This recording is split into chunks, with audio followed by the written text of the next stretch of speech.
My parents were always focused on my sister. When I got engaged, they demanded I adjust my entire wedding for her. I didn't, and got married without them. I never imagined that I would have to tell strangers. I've had a roller coaster of emotions over the past several days, and I feel more conflicted than ever. As they say, desperate times demand desperate measures. I suppose that's the reason I'm now contacting the Reddit community. The recent occurrences have made me doubt everything. And I simply want to know whether I'm doing this incorrectly. For background, my family and I, a 28-year-old woman, have been at odds from the day I was born. I was aware as a youngster that I wasn't the favorite. My parents' universe revolved on my 26-year-old sister, Sophie. Sophie was the one who required continual attention and approval, whereas I was the quiet, self-sufficient one. I was frequently left out, especially at important times in my life, because my parents tended to her every need. I didn't understand as a child why my parents weren't aware of my accomplishments. My birthdays, school recitals, and award ceremonies sometimes passed with little recognition from them. Their explanation was always that Sophie wasn't feeling well. Sophie gave a recital of her dancing. Sophie needed them after having a breakdown. I eventually got used to the pattern, but it still stung. I had learned to quit having high expectations of them by the time I was a teenager. I gave my all to my coursework and extracurricular pursuits in the hopes of finding approval elsewhere. My parents were typically too preoccupied with Sophie's most recent crises to realize that I was succeeding and receiving awards and scholarships. It wasn't that they were indifferent. Simply put, they were more concerned with making Sophie happy. During my undergraduate years, the absence of my parents was very noticeable. I received acceptance to one of the nation's most prominent universities. I was ecstatic, but my parents' reaction when I called to tell them the news was ambivalent. They gave me a quick congratulation before bringing up Sophie's most recent dispute with her pals. They said they couldn't leave Sophie alone, so they didn't come to my graduation either. When I received my first job offer, it was the same experience. Their worry for Sophie's fragile emotional state outweighed my pride and accomplishment. When I was set to take my turn, they never once asked why Sophie was having so many issues. As the years went by, I came to understand that I would never be able to get my parents to put me ahead of Sophie. I so gave up attempting to gain their favor. With people that valued me for who I was, I concentrated on creating a life of my own. Jason and I fell in love right away after meeting at a business convention. He was understanding, encouraging, and kind. Everything I had ever desired in a companion. Unlike my parents, he gave me a sense of worth. I was overjoyed when Jason proposed. At last, I felt like I was the one being valued and taken care of. We began preparing for our wedding, but I couldn't get rid of the persistent fear that my parents would let me down once more. After I told Jason about my worries, he recommended that we have a small private ceremony, attended by only a select group of close friends and family. Knowing that it would lessen the likelihood that my parents would miss out on yet another significant event in my life, I consented. I contemplated whether or not to invite my parents as the wedding date drew near. A part of me hoped they would say no, or offer an explanation, but another part of me wanted them there, if only for show. I knew it was a ticking time bomb, but I had not told them as soon as I became engaged. Ultimately, I chose to be hopeful and give them a call. I called Mom and told her I had some news. My parents hadn't responded well to any of my achievements, so I didn't have great hopes this time. Why would they respond differently to this? And I was correct. To who? Was the first thing they asked when I told them I was engaged, as if they were unaware that Jason and I had been dating for years. I forced myself to remain composed despite the hurtful casual indifference. I told myself to invite them, and somehow make it through this chat. Mom's voice was a mixture of wonder and something else I couldn't quite identify as she inquired, "When did this happen?" I took a time to think before responding. It was a long time ago. The conversation's tone abruptly changed. Suddenly my mother began calling me a horrible daughter for not telling her immediately. She continued by saying that I had always been aloof, that I had never given her feelings any thought, and that it was unjust that I had withheld such significant information from them. Her remarks were like a dagger, shifting the burden on me as though I had done something really wrong by not telling them my news right away. She refused to listen when I attempted to explain that Jason and I wanted to enjoy our engagement in secret for a while before making the announcement. Mom's thoughts were echoed by Dad, who had been quiet up until that point. He said that I had demonstrated utter disrespect for them, and that it was simply another instance of how I had always made my own decisions without taking the family into account. Not only was their response unsatisfactory, but it was also enraging. Here I was thrilled to share one of the most joyful times of my life, but instead of receiving praise or happiness, I received condemnation and shame. I became increasingly aware that this conversation would never proceed as I had intended as they continued to talk. It made no difference what I said, or how I attempted to defend my behavior. Their goal was to convince me that I was at fault. However, the last straw was what happened next. Mom's tone abruptly softened, as though she were attempting to give an olive branch, after their never-ending shame and blame. She suggested that if I made certain changes to accommodate Sophie's demands, they would be willing to attend the wedding.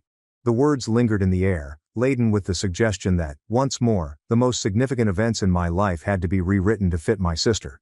To make sure Sophie was content and at ease, they wanted me to alter everything. The date, the location, even the guest list. My wedding seemed like simply another occasion that had to be centered on her. My patience ended at that point. I came to the realization that it would never be sufficient, no matter how hard I tried to include them or how much I leaned over backward. Sophie would always come first, and I would always be expected to give up something. I hung up the phone without saying anything further. They didn't contact me, and I didn't return their call. I realized then that inviting them would only result in more suffering and disappointment. Jason and I carried out our intentions, concentrating on the important things in life and enjoying our love with those who actually cared about us. It was painful to cut that cord, but it was also freeing to finally put my foot down. Another moment of my life was not going to be ruined by them. It was all I had imagined and more on the day of the wedding. Jason and I exchanged vows in a private, happy wedding that was devoid of the poisonous dynamics that had tainted so much of my background, surrounded by people who loved us without conditions. Throughout this difficult period, Jason's family supported me and gave me a sense of belonging. It was a day full of joyous tears, laughing, and the warmth of real family, something I had always desired but had never really known with my parents. Some of my relatives, I should note that they were few in number, began to discuss the absence of my sister and parents. I didn't want to dig into this too much, but I informed one of my cousins about what had happened when I told my parents I was engaged in order to avoid coming out as a naive daughter who hadn't included my impoverished family. Even though there weren't many of them, some of my relatives began talking among themselves about why my parents and sister weren't present. On my wedding day, I didn't want to become too involved. However, I could see the condemnation in their gaze. They viewed me as the naive daughter who failed to invite her impoverished family to such a significant event.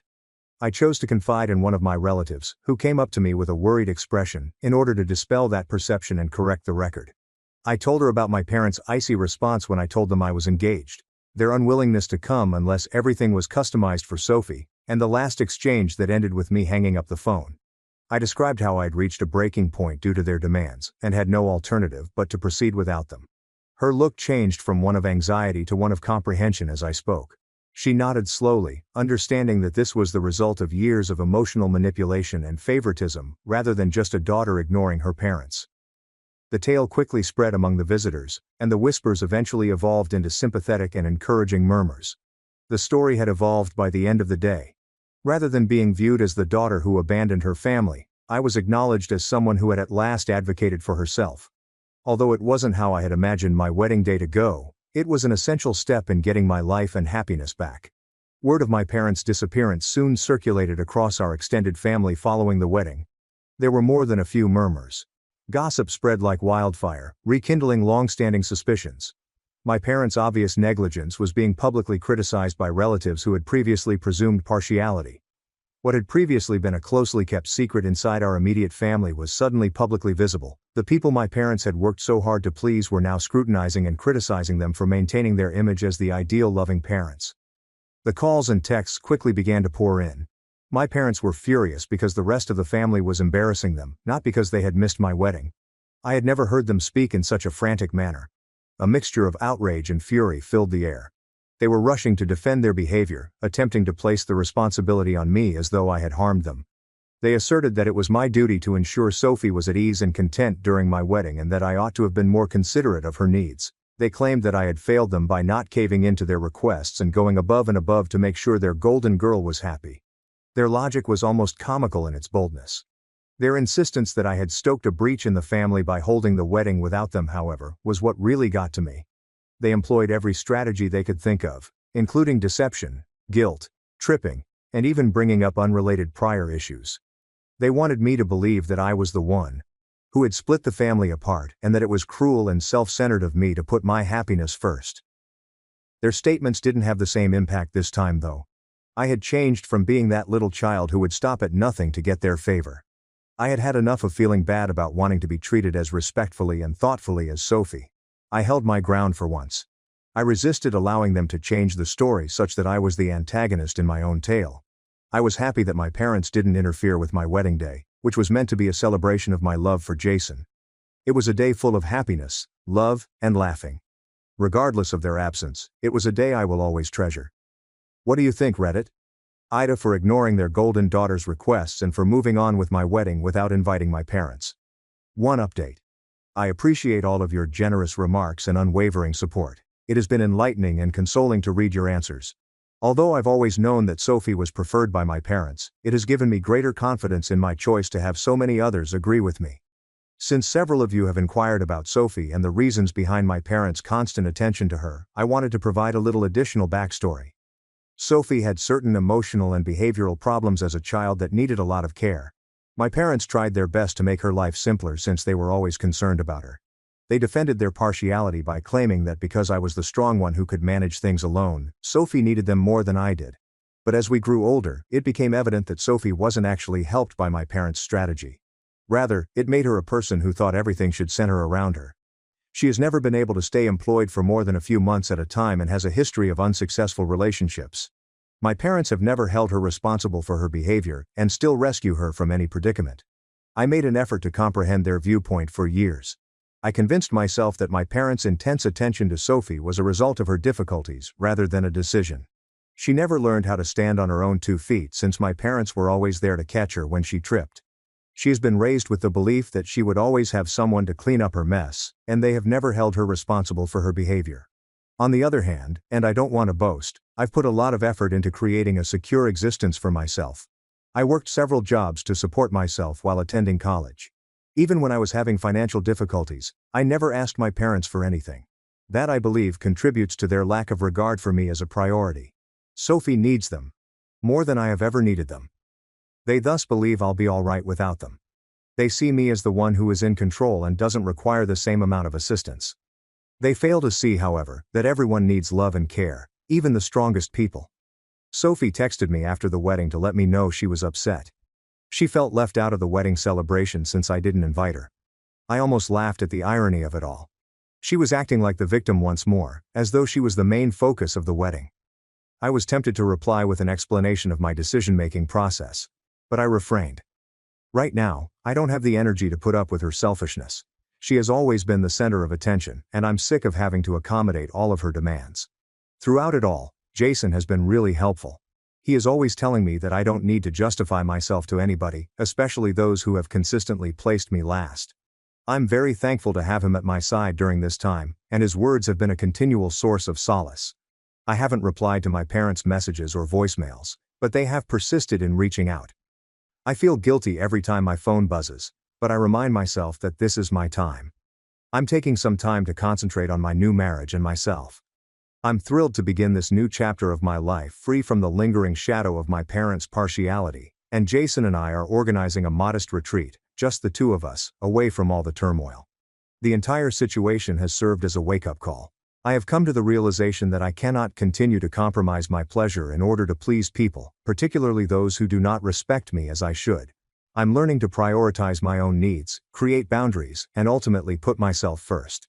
I'm optimistic that this is the start of a much better and happier life, even if it's a journey and not always simple. I want to thank Reddit once more for giving me a clearer perspective. You have no idea how much your support means to me. The second update. I eventually made the decision to see my folks a few days ago. I believed it may be an opportunity to establish some limits and clear the air. I didn't want an apology. I thought we might at least have an open discussion about how their partiality has impacted me, even though I knew better than to expect that. I still secretly hoped that perhaps, just perhaps, they would pay attention and make an effort to comprehend my perspective. I began to hear more from my family in the days preceding this encounter. My cousin Catherine, who has always been more like a sister to me, reached out despite my attempts to avoid becoming involved in the family drama. I was left reeling after she informed me that there were things I needed to know about Sophie. Sophie made an effort to strengthen her relationship with Catherine when I left for college, and they began spending a lot of time together. Sophie was even introduced by Catherine to her social circle, which consisted of wealthy and influential individuals. Never one to pass up a chance to move up the social scale, Sophie made an immediate effort to blend in. Initially it appeared to be innocuous enough to borrow clothing and accessories from Catherine. However, things quickly became worse. Without even asking, Sophie started hosting parties at Catherine's house and began taking out loans from her. However, Sophie's treatment of Catherine's relationship was the worst aspect. Catherine had been interested in one of the guys in her buddy circle for a while. Sophie immediately made a pass on him after she told her about her thoughts. She talked to him non-stop and even distributed false information about Catherine in an attempt to win him over. Sophie wasn't finished, even if Catherine and the man finally reconciled after resolving their differences. She made a pass on him herself in an attempt to ruin their relationship. Sophie told him that Catherine had cheated on him in retaliation for his rejection of her and declaration of his commitment to her. They broke up with Catherine, who was crushed and saddened as a result of the deception and deceit. I no longer had any regard for Sophie after hearing this. It strengthened my commitment, even though I hadn't intended to discuss it with anyone. I was aware that nothing my parents said in our meeting would alter how I felt about Sophie, or how they treated me. Things didn't go as planned during the meeting. In actuality, it was a complete mess as soon as I entered and noticed Sophie was also present. I hadn't spoken to her in years, mostly because I couldn't stand the way she spoke, which was usually laced with manipulation or self-pity. However, she appeared to have experienced the greatest betrayal possible as she sat with our parents. It was obvious from her presence that we would not be discussing my emotions or experiences. As usual, Sophie would be the main focus. My parents jumped in as soon as I opened my mouth to speak. They began berating me for not inviting them to their own daughter's wedding, saying they were shocked and disappointed. They said that many of our family members had treated Sophie rudely and that I should have taken her sentiments into consideration when organizing my wedding, accusing me of being insensitive to her feelings. It felt like I was speaking to a brick wall when I attempted to convey that this was my day and that it was meant to be about Jason and me rather than Sophie. Simply put, they were unable or unwilling to see it my way. They got defensive when I mentioned how their obvious bias had harmed me over the years. They suggested that I should be more understanding of Sophie's difficulties and that they had done their best in the circumstances. They kept returning the subject to her as though she were the only member of the family whose feelings were important, but my only query was, what struggles? That she was way too pampered. By claiming that I was being overly sensitive and that I needed to move on from the past, my father even attempted to cast me as the unreasonable one. My mother's accusation that I was punishing them by proceeding with the wedding without making accommodations for Sophie was the last straw.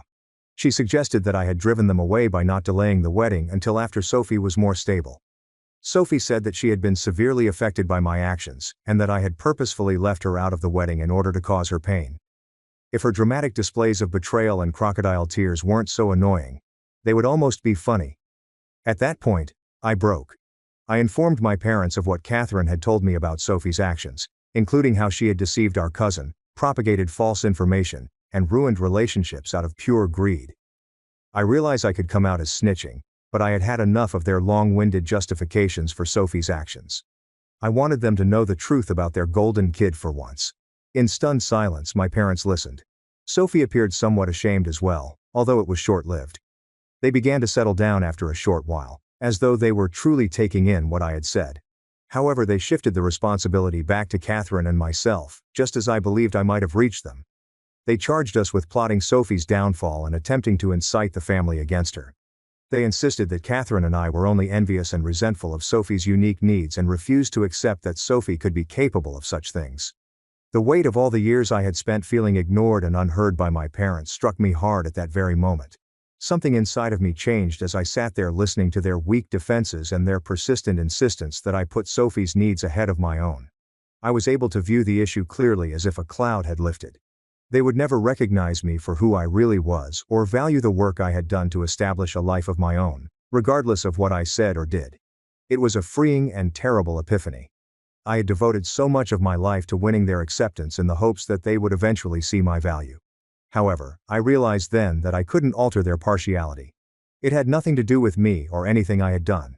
It has to do with their failure to look past Sophie's problems and needs. I was portrayed as the resilient daughter who could do anything by herself. Furthermore, they would never let me leave that position. I became aware of the depth of their denial as they persisted in defending Sophie after I had exposed her betrayal of Catherine. Instead of confronting the reality about their beloved Sophie, they would prefer to place the blame on Catherine, myself, or anybody else. At that moment, I realized there was no longer any chance of a genuine, honest connection with my parents. They were too firmly rooted in their story, and too determined to keep Sophie safe at any costs. Soon after, I exited the meeting. I no longer wanted to make amends. It was evident from the discourse that there was no chance of reconciliation. I explained to my parents that things were different today than they were when I was a child, and they could neglect me and yet count on me to return. Now that I had my own family, I had created a life in which their presence was neither required nor particularly wanted. I most definitely didn't need them in my future life if I didn't need them during my wedding. The feeling of closure intensified in the days that followed. I concentrated on the future we were creating together and my new life with Jason. Now, there are more important matters to attend to. Now let's see what occurs. The third update. Hello everyone, I hope everyone is doing well. I would want to provide you with a last update on my life. Jason and I are enjoying our time together and getting used to our new schedule. Building our life and making the most of our new beginning have been our main priorities. I had all but given up on any change in the family situation. I believed that there would be no possibility of reconciliation given how things ended, but my dad phoned me out of the blue. He left me a voicemail, but I was at work and couldn't answer his call right away. He apologized for all that had transpired and expressed his hope that I was doing well. I gave him a call back later that day. He expressed his sincere regret and said that he had been disturbed by many of the things he had heard about Sophie from friends and family. As it happens, many members of the extended family had been discussing Sophie's problems and how they affected Catherine and other people. Dad acknowledged that the severity of Sophie's actions and the impact they had on others around her astounded him. He informed me that he still wanted to remain in my life even if he didn't think I would forgive him immediately. He also said that my mother remained in denial about the issue and was still totally preoccupied with Sophie. It seems like Mom was unaware of all the problems with Sophie and continued to believe that her daughter was innocent. It seems that ignorance truly is bliss. Dad stated he was willing to accept any choice I made and that he understood if I wasn't ready to mend our relationship. Even if it took some time, he showed a sincere desire to make amends and be in my life. I had a glimmer of optimism regarding my connection with my parents for the first time in a long time. After discussing it, Jason and I decided that it would be worthwhile to take a cautious approach. We are open to gradually re-establishing some sort of contact with my parents, but we are not prepared to immediately return to a close relationship. Having my dad reach out with an apology and a desire to make apologies has given me some optimism, even if it will take time and be a cautious approach. It's weird to consider what the future could bring, and I'm still absorbing everything. I'm making an effort to concentrate on the good things that have happened in my life and the new chapter that Jason and I are creating. Along with my parents, I'm attempting to strike a balance between the prospect of re-establishing contact and my personal recovery. I sincerely appreciate all of your help and guidance during this trip. Your remarks have kept me grounded and have been a great comfort. I'm appreciative of this community and all the viewpoints expressed. Although it's been a difficult period, I believe I'm at last heading in the direction of a position where I can confidently and hopefully embrace my future. So, that's the current situation. I'm trying to make the greatest choices for my family and myself by taking things carefully. Once again, I want to thank you for joining me on this trip. If anything else changes, I'll let you know. Everyone, be careful.